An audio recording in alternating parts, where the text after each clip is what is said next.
మంచి అత్త దొరకాలి, మంచి మామ దొరకాలి అంటారు. దాంతో పాటు మంచి వర్షాలు గెలవాలి కూడా అడుగుతారు. ఏది గోల్కొండ బోనాల కంటే ముందు వర్షంలో ఈడనే బ్రేక్ కొడుతూ ఏడుకెళ్ళి వాళ్ళు బంగారం 1,50,000 ఏడుకెళ్తే వాళ్ళే నీ అమ్మ బచ్చా బల చెప్తావు. ఇంటికి ఒక్కటి అడుగుతా, అందరు ఇంట్లో ఏ ఇంట్లో అడిగినా ఎంతమంది పిల్లలంటే ఆడపిల్లలు ఒక్క మగ పిల్లలు, ఇక 5గురికి ఏడుకెళ్ళి ఇస్తామే కనుక నేను మా ముఖ్యమంత్రికి కోరుతా, ఒక్కరికన్నా ఈమని అడుగుతా, నేను నీకు దండం పెడతా, అది అడుగుతా. అదే విధంగా అంటే ముఖ్యంగా పాతపట్నం కొత్తపట్నం అవుతుంది. ఎన్నో రోజుల నుంచి మెట్రో లేదు, మెట్రో లేదు, మెట్రో లేదు. ఏంది నారాయణ కూడా ఏది ఖైరతాబాద్కే ఉంటుందా, మాకు రాదా అన్నారు. ఇప్పుడు అన్ని రోడ్డు వెడల్పు అవుతుంది, మెట్రో వస్తుంది. ఇంతకుముందు ఫ్రీ బస్ ఇచ్చినాం.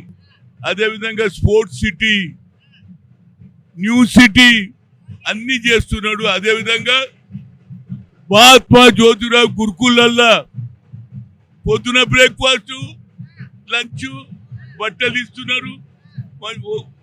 స్కూల్ పోయినాక ఇక 10th దానిక తల్లిదండ్రులకు పరేషానే లేదు, మంచిగా చదువుకోవాలి అనేది మా ముఖ్యమంత్రి ఆలోచన. మెట్రో వస్తున్నది, నాకు చాలా సంతోషం. ఇంతకుముందు గల్లీలో పెట్టి పోతే అక్కడోడు ఇక్కడ పెద్దగా అవుతున్నాయి రోడ్డు. ఇది మా ముఖ్యమంత్రి చేస్తుండు. ఆఖరి కోరిక నాకు ఒకటి, ఈసారి 20 కోట్లు శాంక్షన్ చేసిండు. వచ్చే సంవత్సరం 30 చేయాలి. జనం పెరుగుతున్నారు, భక్తులు ఎక్కువ పెరుగుతున్నారు, ఇక మీ టీవీలు కూడా ఎక్కువ పెరిగినాయి. కనుక మీ అందరికీ కూడా ఏది బోనాల పండుగ నా శుభాకాంక్షలు. కృష్ణ నిండింది, గోదావరి నిండింది, గండిపేట నిండింది. పొద్దున స్నానం చేయండి, మీకు దండ పెట్టుకుపోయాం. నేను ఒక్కటే, రాహుల్ గాంధీ దేశానికి ప్రధానమంత్రి అయితే బడుగు బలైన వర్గాలకు న్యాయం అవుతుందని అమ్మవారిని కోరిన. కూలగానే జరగాలి, కూలగానే జరుగుతేనే మా శక్తి 60% ఉన్నాం మేము. మాకు న్యాయం జరగాలని కోరిక. భారతదేశంలో ఎవరు కూడా మాట్లాడలే.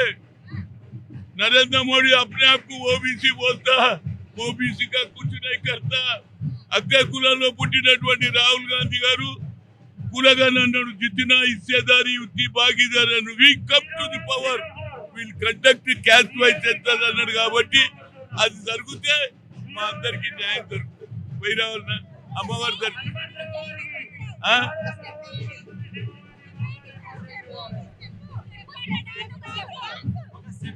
అన్ని ఇప్పుడే స్టేట్కి వెళ్ళి అవుతుంది, వచ్చినప్పుడు వేస్తా.